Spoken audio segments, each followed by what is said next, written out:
قرآن نے فرمایا کل متاع الدنیا قلیل، یہ ساری کائنات اللہ کا قلیل ہے، یہ ساری کائنات اللہ کا۔ یہاں پہ بھی ایک غلط فہمی ہوتی ہے، جب ہم لفظ کائنات کا بولتے ہیں تو ہم سمجھتے ہیں کہ زمین شاید کائنات ہے، تو زمین تو سیاروں کے جھرمٹ میں دیکھیں تو جیسے لفظوں کے اوپر نقطہ ہوتا ہے نا، نقطہ، تو سیاروں کے جھرمٹ میں دیکھیں تو زمین آپ کا ایک نقطہ ہے، سیارے ہیں، سیارے، پھر ستارے ہیں، یہ جتنے ستارے آپ کو نظر آتے ہیں نا، کوئی اگر کسی اور مخلوق پہ، مثلا سنا ہے سائنسدان کہتے ہیں مریخ پہ کوئی مخلوق بستی ہے، مریخ والوں کی نظر جب زمین پہ پڑتی ہوگی تو انہیں بھی اسی طرح ایک ستارہ نظر آتا ہوگا جیسے ہمیں دوسرے ستارے نظر آتے ہیں، یہ ایک ڈاٹ ہے، ایک نقطہ ہے، تو یہ کھربوں کھربوں لاکھ تعداد سیارے ستارے مل کر ایک کہکشاں بناتے ہیں، ایک کہکشاں، یعنی ایک کہکشاں کے اندر کھربوں نہیں لاکھ تعداد سیارے اور ستارے ہیں ایک کہکشاں کے اندر، اور کھربوں کہکشائیں مل کر ایک ملکی وے بناتی ہیں، یعنی تصور نہیں آپ کر سکتے کہ ہمارے خالق کی مخلوق کتنی وسیع ہے، تصور ہی نہیں ہم کر سکتے۔ یہ جب لفظ کائنات کا بولا جاتا ہے تو اس کائنات سے مراد یہ جو میں نے ابھی آپ کو تھوڑا سا تخیل کی اعلیٰ پروازی کے لیے یہ کہکشاں اور ملکی وے کے لفظ بولے ہیں نا، اس سے مراد وہ وسطوں والی کائنات ہے، اس وسطوں والی کائنات کے بارے میں قرآن نے یہ بات کر دی کہ کل متاع الدنیا قلیل، یہ ساری کائنات اللہ کا قلیل ہے، اللہ کا تھوڑا ہے۔ فرمایا اب گنو اس کو، وہ ملکی وے بھی لے آؤ، وہ کہکشائیں لے آؤ، ستارے سیارے لے آؤ، پھر جو آدم کو دیا تھا وہ بھی لے آؤ، ان کی امت کو دیا وہ بھی لے آؤ، جو نوح کو دیا وہ بھی لے آؤ، جو ان کی امت کو دیا وہ بھی لے آؤ، ابراہیم، اسماعیل، عیسیٰ، موسیٰ، زکریا، یحییٰ، الیاس، ہود، صالح، ان کی امتوں کو جو دیا وہ لے آؤ، جو ان کو دیا وہ لے آؤ، یہ جو پہاڑوں کے اوپر تمہیں نظر آ رہا ہے وہ بھی لے آؤ، اندر جو معدنیات ہیں ان کو لے آؤ، زمین اپنی خزانے اگل دے ان کو لے آؤ، اوپر کے خزانے لے آؤ، پھر جنت لے آؤ، جنت اعلیٰ، جنت فردوس، جنت نعیم لے آؤ، جبریل کے پاس، اسرافیل کے پاس، اسرائیل کے پاس، میکائیل کے پاس، فرشتوں کے پاس وہ ہے، اس کو لے آؤ، 1.25 نبیوں کی امتوں کو جو دیا وہ بھی لے آؤ، اور جو پہلوں کو دیا وہ لے آؤ، تمہیں جو دیا وہ لے آؤ، جو تمہارے بعد جو دوں گا وہ لے آؤ۔ جب یہ سب کچھ جمع ہو گیا اس نے فرمایا یہ ہے میرا قلیل، تمہیں گننے کا شوق تھا تو گنو اس کو بیٹھ کے، گننے لگے تو کیلکولیٹر جواب دے گئے، کمپیوٹر جواب دے گئے، ریاضی دان جواب دے گئے، معیشت دان جواب دے گئے، اس کے قلیل کو نہیں گن سکے۔ قرآن نے خود یہ بات کر دی وَإِن تَعُدُّوا نِعْمَتَ اللَّهِ لَا تُحْصُوهَا، ساری زندگی لگے رہو گے تم رب کے تھوڑے کو گننا نہیں سکتے۔ تو جب رب کا قلیل ہماری گنتی سے باہر ہے تو کثیر ہم کیسے گنیں گے؟ جب رب کا کثیر ہماری گنتی سے باہر تو اندازہ لگاؤ اکثر کیسے سمجھ آئے گا؟ جب رب کا اکثر ہماری سوچوں سے ماورا تو ہمیں کسار کیسے سمجھ آئے گا؟ جب رب کا کسار ہماری سوچوں سے، ہمارے تصور سے، ہمارے تخیل سے، ہمارے دھیان، ہمارے خیال، ہماری گنتی سے باہر ہے تو وہ فرماتا ہے نادانو اندازہ لگاؤ مصطفیٰ کے کوثر کا عالم کیا ہوگا۔ مت گنا کرو کہ میں نے اپنے محبوب کو کیا دیا ہے، مت یہ حماقت کیا کرو کہ میں نے محبوب کو کیا کیا دیا ہے، تمہارا خیال ہی وہاں پرواز نہیں کر سکتا کہ میں نے محبوب کو کوثر کی شکل میں کیا کیا دیا ہے۔ تم میرا قلیل نہیں گن سکتے، کوثر کا تو عالم ہی کچھ اور ہے۔ تو اس نے اپنے محبوب کو کوثر عطا فرمائی ہے، بولیے کیا؟ کوثر۔ تو جو لوگ گورنمنٹ جاب کرتے ہیں نا تو کسی کا 5واں سکیل، کسی کا 7واں ہوتا ہے، جس کا 5واں سکیل ہے اس کی سیلری بھی سکیل کے مطابق ہی ہوگی، جس کا 7واں سکیل ہے اس کی سیلری اس کے سکیل کے برابر تھوڑی سی زیادہ ہو جائے گی. جس کا 10واں سکیل ہے اس کی سیلری اس کے برابر ہوگی، سکیل کے برابر. جس کا 16واں سکیل ہے اس کی سیلری 5ویں والے کی نسبت سکیل کی مناسبت سے زیادہ ہوگی. جس کا 18واں سکیل ہے اس کی سیلری اس کے برابر ہوگی. جس کا 20واں 21واں سکیل اس کی سیلری اس کے برابر ہوگی. ہم سب قلیل ہیں، پتہ نہیں قلیل میں بھی شمار ہوتے ہیں یا نہیں ہوتے. ہمارے سکیل تو یہی ہے قلیل. ارے کوئی قلیل والا اس پر رب کی عنایات اس سکیل کے مطابق، کوئی کثیر والا اس پر رب کی نوازشات کثیر کے مطابق، کوئی اکثر والا اس پر رب کی مہربانیوں کے دروازے اس کے سکیل کے مطابق کھلے. کوئی کسار والا اس کو رب نے اس طرح نوازا، اور ایک ہی محبوب اس کا کوثر والا ہے، اس نے محبوب کو اس نسبت کے ساتھ نوازا ہے. محبوب کو جو نعمت اس نے عطا کی ہے وہ قلیل کے سکیل کے اعتبار سے نہیں دی. ہر نعمت اللہ نے محبوب کو کوثر کے سکیل کے مطابق عطا فرمائی. پھر انکریمنٹ بھی لگتے ہیں نا، انکریز ہوتی ہے نا آپ کی سیلری، اضافہ ہوتا ہے، انکریز ہوتی ہے. سال بعد ہو جائے، 31 دسمبر کو غالباً لگتے ہیں یہ سارے ٹیچرز کے، باقی یہ انکریز ہوتی ہے سال بعد ہوتی ہے. جب بجٹ آتا ہے تو زیادہ انکریز ہو جاتی ہے. یہ جو سیلری انکریز ہوتی ہے یہ بھی سکیل کے اعتبار سے ہوتی ہے.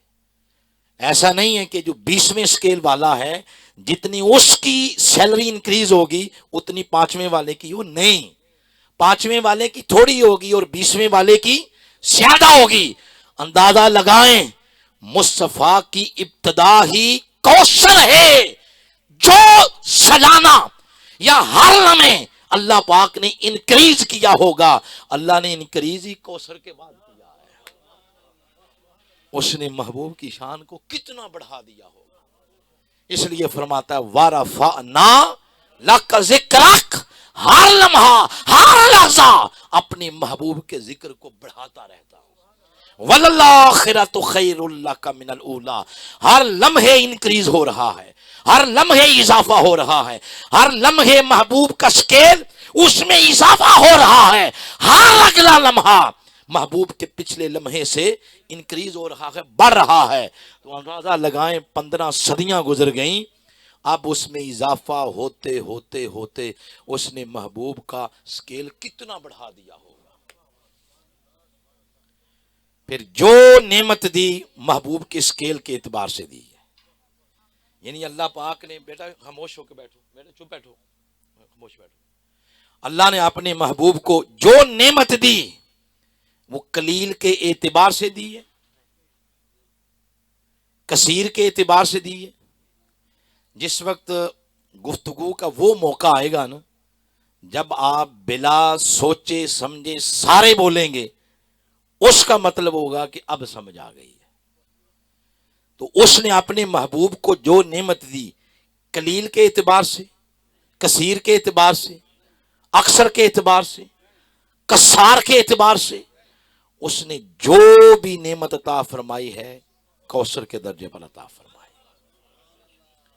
اس نے محبوب کو علم دیا، وہ بھی کوثر کے درجے پر. میرا اور آپ کا علم قلیل ہے، حضور کا قلیل نہیں، کثیر نہیں، اکثر نہیں، کسار نہیں. حضور کا علم کوثر کے درجے پر ہے. یہ وجہ ہے احادیث کھنگال لیں، پڑھ لیں، کتابیں کھنگال لیں، احادیث مبارکہ پڑھ لیں. آپ کو یہ جملہ 2 ہی ہستیوں کی زبان سے نکلا ہوا ملے گا. ایک اللہ تعالیٰ نے اپنے محبوب کو عطا فرمایا، اور دوسرا حضور کے صدقے اللہ نے مولا کائنات کو عطا فرمایا. وہ یہ حضور علیہ السلام نے اعلان کیا سلونی اما شئتم، جو تمہارے من میں آتا ہے مجھ سے پوچھ لو. یہ صرف آقا کی زبان سے آیا ہے یا مولا کائنات کی زبان سے.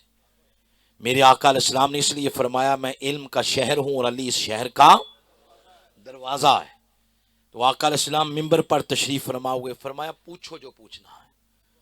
بندہ ایک کھڑا ہو گیا، اس نے عرض کیا حضور میری ولدیت لوگوں نے مشکوک بنا دی ہے، تانے دیتے پھرتے ہیں. تو آج مجھے علم ہے، سب کو علم ہے کہ آپ کی زبان سے نکلنے والا لفظ حرف آخر ہے۔ مجھے بتائیں میرا والد کون ہے؟ آپ سارے جانتے ہیں یہ بات، اس مرد اور عورت کے علاوہ اور اللہ کے علاوہ چوتھا کوئی بندہ نہیں جانتا۔ اور یہ اس دور کی بات ہو رہی ہے جس دور میں ڈی این اے ٹیسٹ نہیں تھے، آپ کی مائکروسکوپ، آپ کے لیبارٹریز یہ نہیں تھیں۔ یہ اس دور کی بات ہو رہی ہے کہ مجمع میں کھڑے ہو کے بندے نے یہ سوال کر دیا میرا والد کون ہے؟ لوگوں نے میری ولدیت مشکوک بنا دی ہے۔ تو آپ علیہ السلام نے فرمایا کوئی پریشان ہونے کی ضرورت نہیں، تیری ولدیت کے خانے میں جو نام لکھا جاتا ہے میں کہتا ہوں تیرا والد وہی ہے۔ اسی اثناء میں ایک اور کھڑا ہو گیا، اس نے کہا حضور میرا بھی معاملہ یہی ہے، مجھے بھی لوگ تانے دیتے ہیں، مشکوک بنا دیے لوگوں نے میری ولدیت۔ تو آپ علیہ السلام نے فرمایا تیری واقعی مشکوک ہے، اور بتا دیا تیرا فلاں ہے باپ۔ وہ گھر چلا گیا اور اس نے تلوار نکال کے ماں کے سر پہ کھڑا ہو گیا۔ اس نے کہا جھوٹ نہیں بولنا، سچ بتانا ہے کہ میں کس کا ہوں، میرا والد کون ہے۔ اور بولنے سے پہلے یہ ذہن میں رکھنا میں آج بات اپنی ولدیت کی اس کی زبان سے سن کے آیا ہوں جس کی زبان سے نکلنے والا جملہ کبھی جھوٹ نہیں ہو سکتا۔ قربان جائیں، اس کی ماں نے وہی نام لیا جو حضور نے مجلس میں بتایا، آگے پھر ریزن بھی بتائی، کیا ہم اس کی طرف نہیں جاتے، ہم بس ادھر ہی رہتے ہیں۔ پھر اس کے بعد اور بندے کھڑے ہوئے پوچھنے لگے، کو پوچھتے گئے، حضور بتاتے گئے نماز ظہر ہوگی، پڑھی آقا نے نماز، پھر بیٹھ گئے۔ پھر آپ نے فرمایا پوچھو جو پوچھنا ہے، عصر پڑھی حضور، پھر منبر پر تشریف فرماؤ۔ پھر لوگ پوچھتے گئے حتیٰ کہ مغرب کا وقت ہوا، تو پھر سیدنا فاروق اعظم رضی اللہ تعالیٰ عنہ مجمع میں کھڑے ہوئے، انہوں نے ہاتھ جوڑ کے عرض کیا کہ حضور آپ معاف فرما دیں، کئی باتیں ایسی تھیں جو نامناسب تھیں، نہیں پوچھنے والی تھیں، لیکن لوگوں نے پوچھ لی، آپ ہمیں معاف فرما دیں۔ تب حضور علیہ السلام نیچے منبر سے تشریف لائے، مگر صحابہ کرام فرماتے ہیں ازل سے اب تک جو ہوا، جو ہو رہا ہے، جو ہونا ہے، سب بتا دیا آقا نے، حتیٰ کہ اس آخری بندے کے بارے میں بھی بتا دیا جو جہنم سے نکل کے جنت میں جائے گا۔ مگر صحابہ فرماتے ہیں اپنی ذہنی کیپیسٹی تھی، جتنا یاد رکھ سکتے تھے رکھا، بقیہ ہم بھول گئے، مگر حضور نے سب کچھ بتا دیا۔ کیوں نہ بتاتے؟ اللہ نے محبوب کو علم اگر دیا ہے تو قلیل، کثیر، اکثر، کثار، علم کس درجے پر عطا کیا ہے؟ کوثر کے درجے پر عطا کیا ہے۔ پھر اللہ تعالیٰ نے اپنے محبوب کو سماعت دی، سماعت کہتے ہیں سننے کی صلاحیت، سماعت دی تو وہ بھی قلیل نہیں دی، کثیر نہیں دی، کثار نہیں دی، اکثر نہیں دی۔ اللہ نے اپنے محبوب کو سماعت بھی عطا کی تو وہ بھی کس درجے پر عطا کی ہے؟ کوثر کے۔ محبوب کو اللہ پاک نے دیکھنے کی صلاحیت دی، دیکھنے کی پاور دی تو وہ بھی اللہ پاک نے کس درجے پر دی ہے؟ کوثر کے درجے پر دی ہے۔ مثلا ہمیں نہیں علم اس کمرے کے اندر کیا ہے، اندر والوں کو نہیں پتا کہ باہر کیا ہے، حتیٰ کہ یہ تو چلیں دیوار ہے، یہ کپڑا لگا ہوا ہے، ہماری نظر اس کپڑے سے آگے پیچھے نہیں جا سکتی، مگر حضور علیہ الصلوۃ والسلام کی نظر اور سماعت وہ ہے جو 14 صدیاں آگے بھی دیکھ رہی ہے اور 14 صدیاں پیچھے بھی دیکھ رہی ہے۔ یہ صرف خطیبانہ جملہ نہیں ہے، اس پر میں آپ کو آقا علیہ السلام کی حدیث سناتا ہوں، یہ مسلم کی روایت ہے۔ اور شب معراج جب آقا علیہ الصلوۃ والسلام تشریف لے گئے تو مسلم شریف کے اندر معراج النبی کا سارا چیپٹر کھولیں، آپ کو جگہ جگہ یہ احادیث ملیں گی کہ آقا علیہ السلام نے فرمایا مررت بقبر موسیٰ، میں موسیٰ کی قبر کے قریب سے گزرا۔ تو سننے والوں نے شاید یہ سمجھا کہ صرف گزرے ہی ہیں، مگر آپ علیہ السلام نے فرمایا رأیت موسیٰ، میں نے موسیٰ کو دیکھ لیا۔ صحابہ اکرام نے عرض کیا حضور وہ تو قبر کے اندر ہے، دنیا سے گئے ہوئے اتنا عرصہ ہو گیا ہے، وہ تو قبر کے اندر ہیں۔ تو آقا علیہ السلام نے فرمایا فی قبر ہی، ہاں قبر کے اندر ہی دیکھا ہے. یہ حضور علیہ السلام کی بصارت ہے. یہ بھی بتا دیا پوزیشن کیا تھی. فرمایا وَهُوَ قائم، وہ قبر میں کھڑے تھے. یہ ہے سب حضور کی بصارت. حتیٰ کہ یہ بھی بتا دیا کر کیا رہے تھے. وہ جو کر رہے تھے یہاں سے حضور کی سماعت شروع ہو گئی. فرمایا یصلی، قبر میں کھڑے ہو کے صلاۃ پڑھ رہے تھے. بولیے کیا پڑھ رہے تھے؟ صلاۃ کا معنی نماز بھی ہے، صلاۃ کا معنی درود بھی ہے. جو مرضی لے لیں، درود پڑھ رہے ہیں یا نماز پڑھ رہے ہیں، جو مرضی معنی لے لیں. لیکن اگر میلاد کے پروگرام میں دل خوش کرنا چاہتے ہیں تو پھر صلاۃ کا معنی نماز نہیں، پھر صلاۃ کا معنی درود لیں. کہ جب موسیٰ کی قبر کے قریب سے آقا گزرے، موسیٰ قبر میں کھڑے ہو کے مصطفیٰ کی ذات پہ درود و سلام پڑھنا شروع کر دیا ہے. تو آقا علیہ السلام کی وہ سماعت ہے، یہ بصارت ہے. یہ وجہ ہے کہ اعلیٰ حضرت الشاہ احمد رضا خان علیہ رحمہ نے فرمایا کہ دور و نزدیک سے سننے والے وہ کان، آگے آپ پڑھیں، مصطفیٰ کی اعلیٰ سماعت پہ لاکھوں سلام. تو بتائیں سماعت کیسی دی؟ قلیل؟ ابھی صرف ایک بندہ بولا ہے. جب آپ پہلی دفعہ جب ہوتا ہے نا تبھی بات ہوتی ہے. اس کے بعد تو سب کو پتا چل جاتا ہے کہ سارے بول رہے ہیں تو میں نے بھی یہ بولنا ہے. تو سماعت دی قلیل نہیں، کثیر نہیں، اکثر نہیں، کثار نہیں. اللہ نے سماعت بھی کس درجے پر دی ہے؟ حتیٰ کہ اللہ نے محبوب کو نبوت دی، وہ بھی کوثر کے درجے پر عطا کی ہے. نبی آقا تب بھی تھے جب آدم نہیں آئے، وہ آ کے چلے گئے آقا تب بھی نبی. آقا تب بھی نبی تھے جب نوح نہیں آئے، وہ آ کے چلے گئے آقا تب بھی نبی. 1.25 لاکھ نبی آئے نہیں تھے، آقا تب بھی نبی تھے. وہ سارے آ کے چلے گئے آقا تب بھی نبی ہیں. قیامت تک اور کوئی نبی نہیں آئے گا، صرف میرے آقا کی نبوت کا سکہ جو کا تو قائم رہے گا.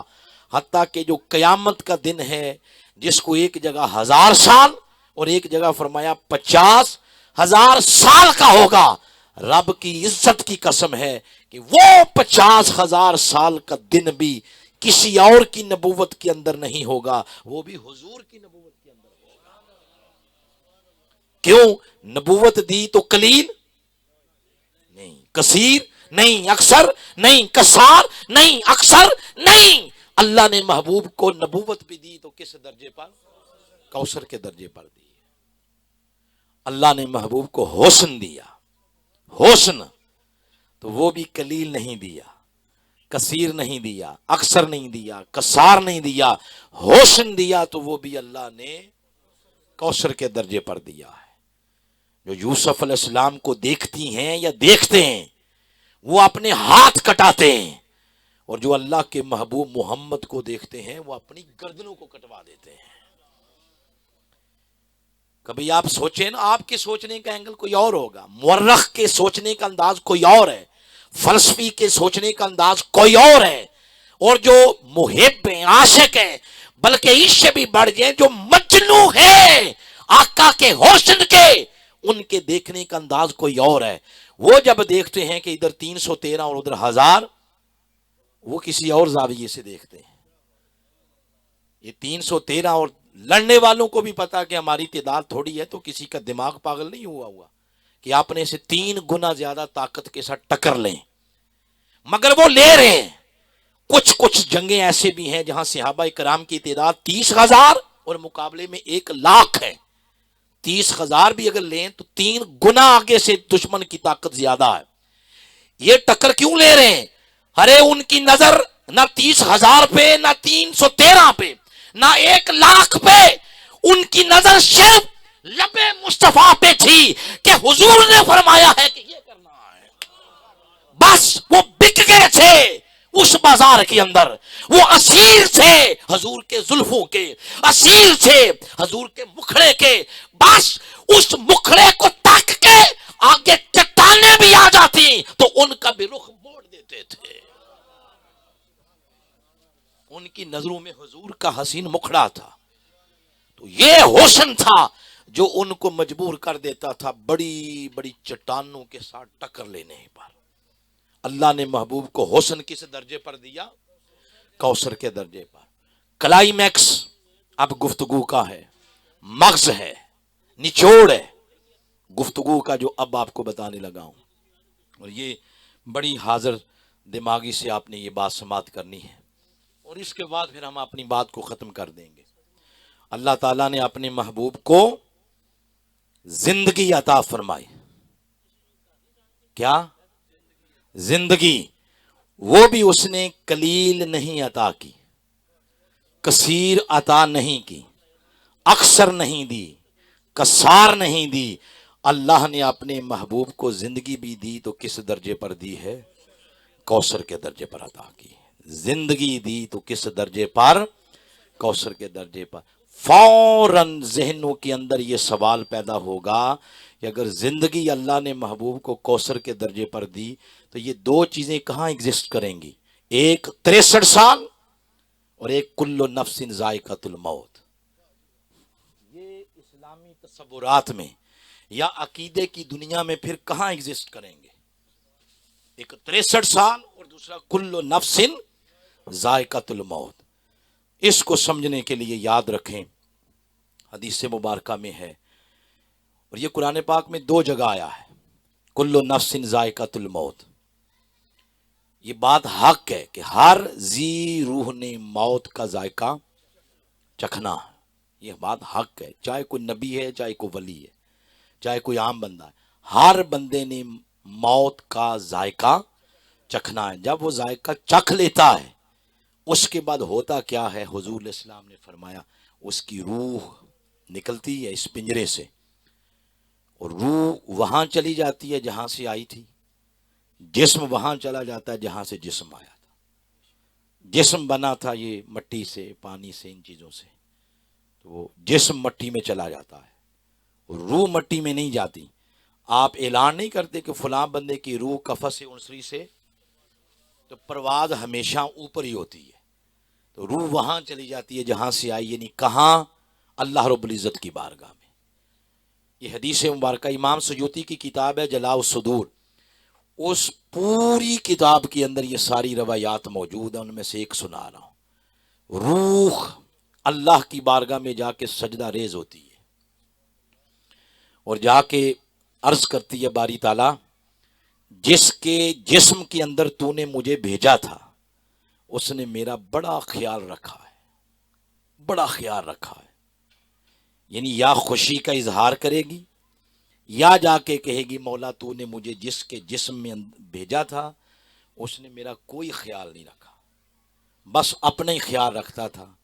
کھانا آ گیا، محفل ختم کریں، اب کھانا کھانا ہے، بس ہر وقت اسے کھانے کی فکر ہوتی تھی، چکن کڑھائیاں، مٹن کڑھائیاں، ہر وقت وہ اپنی فکر کرتا تھا، مجھے کچھ نہیں کھلاتا تھا۔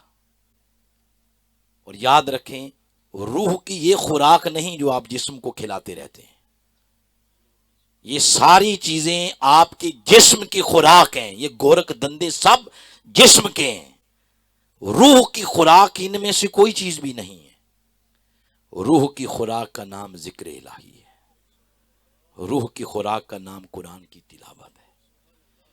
کسی دن آپ کا دل کرے نا روح کو چکن کڑھائی کھلانی ہے تو درود پاک پڑھیں، اس کی یہ خوراک ہے۔ روح کی خوراک ہے سچائی، روح کی خوراک ہے امانت، روح کی خوراک ہے آقا علیہ الصلوۃ والسلام کا خیال، دھیان، درود پاک، نمازیں، روزے، یہ سب روح کی خوراک ہے۔ جس نے ساری زندگی اس روح کو کھلایا اس کی روح بڑی طاقتور ہو جاتی ہے، وہ مالائے اعلیٰ میں رہ کر اس کا تعلق اس قبر کے ساتھ قائم رہتا ہے، کیونکہ اس کے اندر اپروچ بڑی ہے، اس کے اندر طاقت ہے۔ اور اگر روح کو کچھ نہیں کھلایا تو مالائے اعلیٰ سے اس کا جسم کے ساتھ تعلق کمزور پڑ جاتا ہے۔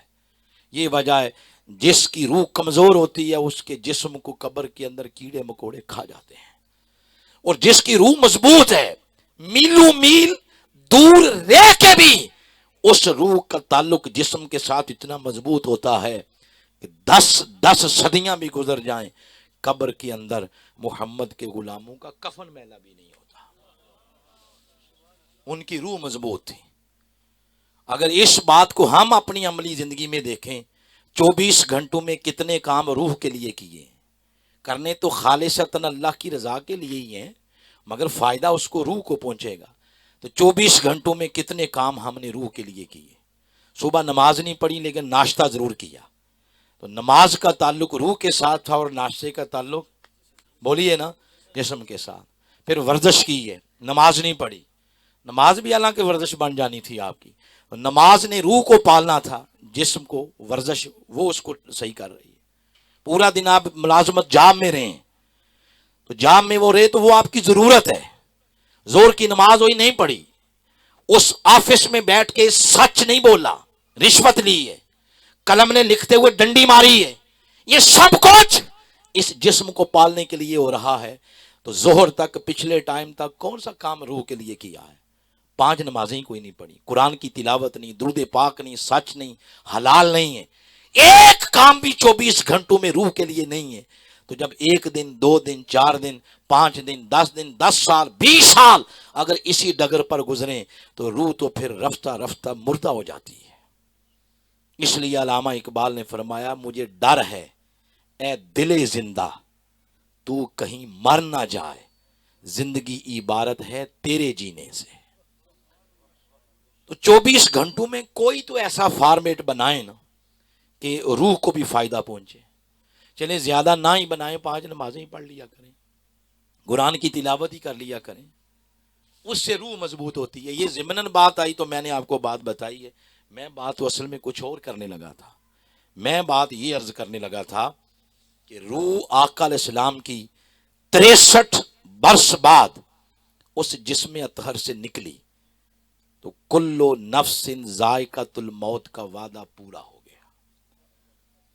63 برس بعد اس جسم اقدس سے روح نکلی، روح مبارک نکلی تو کلو نفس ذائقۃ الموت کا اور تقدیر کا وعدہ پورا ہو گیا، جیسے آقا علیہ السلام نے فرمایا. اسی طرح پھر حدیث مبارکہ کے مطابق روح مبارک چلی گئی اللہ کی بارگاہ میں، سجدہ ریز ہوئی وہاں جا کے. اس کی تسبیح بیان کرنے کے بعد اس روح نے جا کے وہاں عرض کیا ہوگا. اب روح محمد اللہ کی بارگاہ میں سجدے کے بعد عرض کر رہی ہے کہ باری تعالیٰ تو نے میرے ساتھ ایک وعدہ کیا تھا، وَلَلْآخِرَةُ خَيْرٌ لَكَ مِنَ الْأُولَىٰ، کہ اے روح مصطفیٰ تیرا اگلا مقام پہلے مقام سے بہتر ہوگا. میرے مالک 63 برس میرا مقام تھا جسم مصطفیٰ، آج میں 63 برس بعد اس مقام سے نکل کے تیری بارگاہ میں آئی ہوں. اب اپنا وعدہ پورا کر، اس مقام سے آگے تو نے بہتر میرے لیے کون سا مقام بنا کے رکھا ہے، اپنا وعدہ پورا کر. تو میرے معزز حاضرین اور سامعین، آگے سے یہی جواب آیا ہوگا، اے روح مصطفیٰ لوٹ جا اس جسم کے اندر جہاں سے نکل کے آئی ہے، اس لیے کہ محبوب کے جسم سے بہتر کوئی جگہ نہ فرش پر ہے نہ عرش پر ہے، نہ فرش پر ہے نہ جنت میں، نہ جنت نعیم میں، نہ جنت میں جنت اعلیٰ میں. میرے مصطفیٰ کے جسم سے بہتر کوئی جگہ نہ روئے زمین پر نہ کسی جگہ میں نے ایسی جگہ بنائی نہیں ہے. لوٹ جا اسی جسم سے جہاں سے نکل کے آئی ہے. تو روح نکلی اس لیے تھی کلو نفس ذائقۃ الموت کا وعدہ پورا ہو جائے، اور واپس اس لیے آئی تاکہ یہ بات مہر لگ جائے کہ ہر شے میں نے محبوب کو کوثر کے درجے پر دی ہے. محبوب کو اگر زندگی بھی دی ہے تو کس درجے پر؟ قلیل نہیں دی، کثیر نہیں دی، اکثر نہیں دی، کثار نہیں دی. محبوب کو زندگی بھی دی تو کس درجے پر؟ عاشقوں نے اسی لیے اس کا ترجمہ ایسے کیا ہے، تو زندہ ہے واللہ، تو زندہ ہے واللہ میری چشم عالم سے چھپ جانے والے. یہ اللہ پاک نے اپنے محبوب کو پھر آپ کے ذہن میں جو بھی شے آتی ہے، میں تو وقت اب کیونکہ ختم ہو گیا، نماز ظہر بھی ہم نے پڑھنی ہے، میں تو وقت کو دیکھتے ہوئے سٹاپ کر رہا ہوں گفتگو کو. آپ کے ذہن میں جو بھی آتا ہے، معجزات کے بارے میں آ جائے تو وہ بھی اللہ نے کوثر کے، امت دیکھ لیں وہ بھی کوثر کے درجے پر